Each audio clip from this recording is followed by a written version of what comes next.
Middle ઇસ્ટમાં ચાલી રહેલા યુદ્ધની અસર હવે ગુજરાતમાં પણ જોવા મળી રહી છે। કોમર્શિયલ ગેસની સપ્લાય બંધ થતા હવે હોટલ રેસ્ટોરન્ટ સંચાલકો પરેશાન છે। છેલ્લા કેટલાક સમયથી કોમર્શિયલ ગેસ સિલિન્ડરના પુરવઠા મોટા પાયે કપાત આવતા હજારો પરિવારોની રોજીરોટી પર સંકટ આવ્યું। અમદાવાદ ઉદયપુર નેશનલ હાઈવે પર આવેલ સેંકડો હોટલોમાં ગેસના બર્નર હવે શાંત થયા। આધુનિક કિચન ધરાવતી હોટલોમાં હવે મજબૂરીવશ જૂની પદ્ધતિ એટલે કે લાકડાના ચૂલા સળગાવવા પડી રહ્યા છે। ગેસની અછતની સીધી અસર ગ્રાહકોની થાળી પર જોવા મળી। હાઈ ફ્લેમની જરૂર પડતી સાઉથ ઇન્ડિયન અને ચાઇનીઝ વાનગી પીરસવાનું હાલ બંધ કરાયું। આ મામલે ગુજરાત રાજ્ય હોટલ ફેડરેશનના ખજાનચી દિલીપભાઈ પટેલે પણ ચિંતા વ્યક્ત કરી।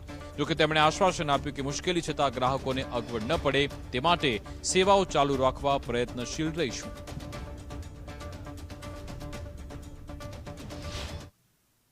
એટલે આ ગેસના બાબતે સર બહુ પ્રોબ્લેમ થઈ ગઈ છે ગુજરાત પ્લસ ઓલ ઇન્ડિયામાં। એટલે ગેસમાં પૂરતામાં પૂરતા જલ્દીમાં જલ્દી બધું થઈ જાય તો સારું। અમારું જમવામાં બહુ પ્રોબ્લેમ થાય છે, કસ્ટમરમાં સર્વિસ આપવામાં બહુ પ્રોબ્લેમ થાય છે। કંપનીઓને બહુ આવે છે। સાઉથ ઇન્ડિયન ડિપાર્ટમેન્ટ બંધ થઈ ગઈ, ચાઇનીઝ ડિપાર્ટમેન્ટ બંધ કરી દીધી, અને પછી પેન્ટ્રી ડિપાર્ટમેન્ટ બી બંધ કરી દીધી છે। એ બધું ભટ્ટોમાં બનાવીએ છીએ અમને એવી બધી પોસિબલ બી નથી સર।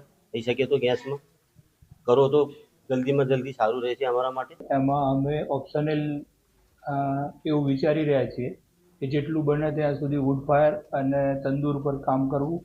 સબ્જીમાં સામૂહિક સબ્જી જેવી કે 2-4 સબ્જી બનાવી અને લોકોને જે ભોજન પૂરું પાડવાનું હોય છે એમાં અમારી સેવાઓનો ક્યાંય ક્ષતિ ના રહે।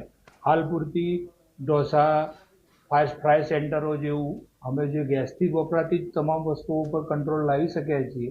એજન્સીઓ જોડે જે વાત થઈ સપ્લાયર જોડે એનો કહેવા મુજબ આગળથી તમારે કોમર્શિયલ સિલિન્ડર મળવાની શક્યતાઓ ઓછી છે।